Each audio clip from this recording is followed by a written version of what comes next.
Video చూసే ముందు జై శ్రీరామ్ అని కామెంట్ చేయండి. మన హిందూ సాంప్రదాయం ప్రకారం తెలుగు పంచాంగంలో రెండవ మాసం వైశాఖ మాసం. వైశాఖ మాసం అత్యంత పవిత్రమైనది. ఏప్రిల్ 28వ తేదీన సోమవారం రోజున వైశాఖ మాసం ప్రారంభమై మే 27 మంగళవారంతో వైశాఖ మాసం ముగుస్తుంది. ఈ వైశాఖ మాసంలో ఎన్నో పుణ్యతిథులు ఉన్నాయి. విష్ణువుకి ఇష్టమైన ఈ వైశాఖ మాసంలో కొన్ని నియమాలను పాటించడం ద్వారా విశేషమైన ధనలాభం పొందుతారు. మీ జీవితంలో ఉన్న సమస్యలన్నీ కూడా వెంటనే తొలగిపోతాయి. ముందుగా ఈ వీడియోకు ఒక లైక్ కొట్టి మన ఛానల్ని సబ్స్క్రైబ్ చేసుకోండి. మీ సపోర్ట్ మాకెంతో అవసరం. ఈ వైశాఖ మాసంలో ఎవరైతే సూర్యోదయానికి ముందే నిద్ర లెగుస్తారో అలాంటి వారికి ఉత్తమ గతులు కలుగుతాయి. ఈ వైశాఖ మాసంలో ప్రతిరోజు కూడా చన్నీటితో స్నానం చేసి పూజ గదిలో ఒక చిన్న దీపం వెలిగిస్తే విష్ణుమూర్తి యొక్క అనుగ్రహం సంపూర్ణంగా లభిస్తుంది. మీ కుటుంబంలో ఎలాంటి సమస్యలు లేకుండా ఉంటాయి. ఈ వైశాఖ మాసంలో భక్తిపూర్వకంగా ఒక్కరోజు ఇంట్లో పూజ చేసినా సరే రెట్టింపు పుణ్య ఫలితం లభిస్తుంది. ఈ వైశాఖ మాసంలో ఏది చేసినా చేయకపోయినా రావి చెట్టును మాత్రం తప్పనిసరిగా స్పృశించుకోవాలి. వైశాఖ మాసంలో రావి చెట్టును ముట్టుకుంటే పూర్వజన్మ పాపాలు తొలగిపోయి అదృష్టం ఐశ్వర్యం కలుగుతుంది. ఈ వైశాఖ మాసం నెల రోజుల పాటు ఆ విష్ణుదేవుడు రావి చెట్టులో కొలువై ఉంటాడు. కాబట్టి ఈ వైశాఖ మాసంలో మీకు వీలైనంత వరకు రావి చెట్టుకు నీళ్లు పోసి రావి చెట్టుకు ప్రదక్షిణలు చేయండి. ఈ వైశాఖ మాసంలో రావి చెట్టుకు ఎన్నిసార్లు నీళ్లు పోస్తే అంత సంపద మీ ఇంటికి చేరుతుంది.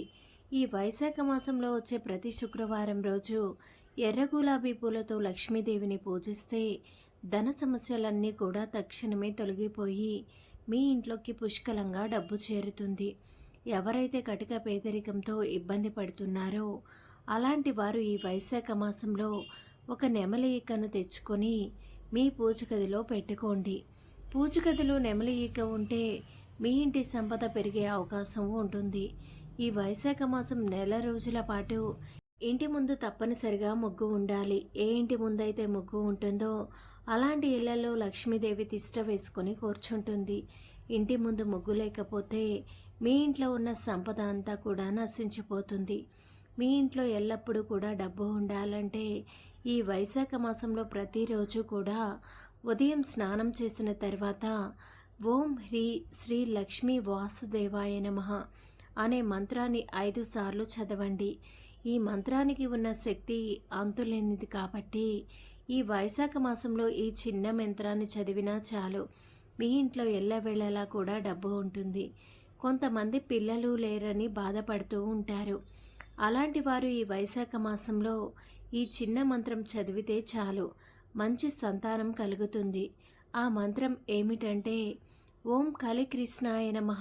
ఈ మంత్రాన్ని ప్రతిరోజు కూడా జపిస్తే పిల్లలు లేని వారికి సంతాన ప్రాప్తి కలుగుతుంది.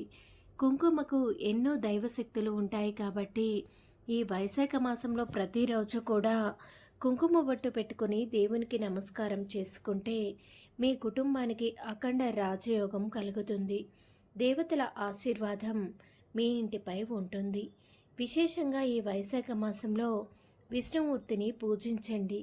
విష్ణుమూర్తికి తులసిమాలను సమర్పిస్తే ఆర్థిక సమస్యలన్నీ కూడా తక్షణమే తీరిపోతాయి.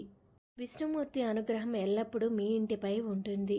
ఈ వైశాఖ మాసంలో వచ్చే ప్రతి శనివారం రోజు వెంకటేశ్వర స్వామిని విశేషంగా పూజించండి. వైశాఖ మాసంలో వచ్చే శనివారాలకు చాలా విశిష్టత ఉంటుంది. కాబట్టి ప్రతి శనివారం ఎవరైతే వెంకటేశ్వర స్వామిని పూజిస్తారో అలాంటి వారికి కుబేర ధనయోగం కలుగుతుంది. ఈ సంవత్సరం అంతా కూడా డబ్బు కష్టాలు ఏర్పడకుండా ఉంటాయి. ఈ వైశాఖ మాసంలో ఏదో ఒక శుక్రవారం రోజు రాళ్ల ఉప్పును కొని మీ ఇంటికి తెచ్చుకోండి. వైశాఖ మాసంలో ఉప్పు కొంటే ఆర్థిక సమస్యలన్నీ కూడా తొలగిపోయి డబ్బు పరంగా మీ ఇంటికి కలిసి వస్తుంది. ఈ వైశాఖ మాసం విశిష్టత గురించి శ్రీ మహావిష్ణువు స్వయంగా శ్రీ మహాలక్ష్మికి వివరించినట్లు పురాణాలు చెబుతున్నాయి. వైశాఖ మాసంలో ప్రతిరోజు కూడా పుణ్యదినాలు కలిగిన రోజులు కాబట్టి ఈ మాసంలో వీలైనంత వరకు ఎక్కువగా విష్ణుమూర్తి ఆరాధన, లక్ష్మీదేవి ఆరాధన చేస్తూ ఉండండి. ఈ వైశాఖ మాసంలో పొరపాటును కూడా పగటిపూట అస్సలు నిద్రపోకూడదు. ఇలాంటి ఇళ్లలో ధన సమస్యలు ఏర్పడతాయి. అలాగే మన శాస్త్రాల ప్రకారం ఈ వైశాఖ మాసంలో కంచు పాత్రలను అస్సలు ఉపయోగించకూడదు. కంచు పాత్రలో ఆహారం తింటే అనారోగ్య సమస్యలు ఏర్పడతాయి. ఈ వైశాఖ మాసంలో ఏదైనా ఒక సోమవారం రోజు శివాలయానికి వెళ్ళి శివాలయంలో ఒక ఆవు నెయ్యి దీపం వెలిగించండి. జన్మ జన్మల పాపాలన్నీ కూడా తొలగిపోయి మీ కుటుంబానికి సిరి సంపదలు వరిస్తాయి. వైశాఖ మాసంలో శివలింగానికి అభిషేకాలు చేస్తే కోరిన కోరికలన్నీ కూడా వెంటనే నెరవేరుతాయి. వైశాఖ మాసంలో ఏ చిన్న దానం చేసినా సరే 1000 యాగాలు చేసినంత పుణ్యఫలితం అనేది దక్కుతుంది. ముఖ్యంగా ఈ వైశాఖ మాసంలో మామిడి పండ్లను దానం చేస్తే మీ పూర్వీకులు ఉన్నత లోకాలకు చేరుతారు. అలాగే చెప్పులను దానం చేస్తే మనం తెలియక చేసిన పాపాలన్నీ కూడా తొలగిపోతాయి. విశేషంగా వస్త్రాలను దానం చేస్తే మీ కుటుంబ సభ్యుల ఆయుష్ పెరుగుతుంది.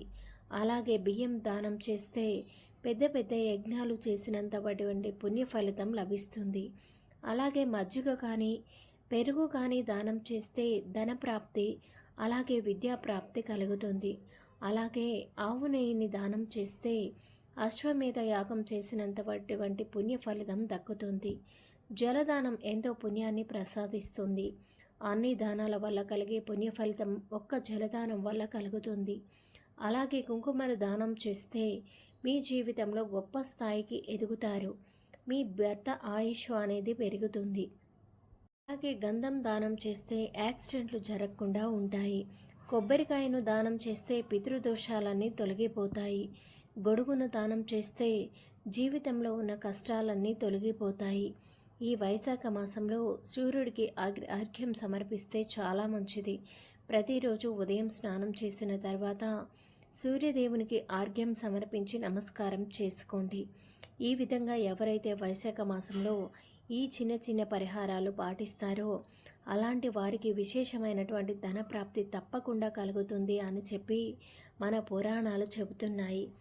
ధన్యవాదములు. ఈ వీడియో నచ్చితే ఈ వీడియోకి ఒక లైక్ కొట్టి మన ఛానల్ని సబ్స్క్రైబ్ చేసుకోండి.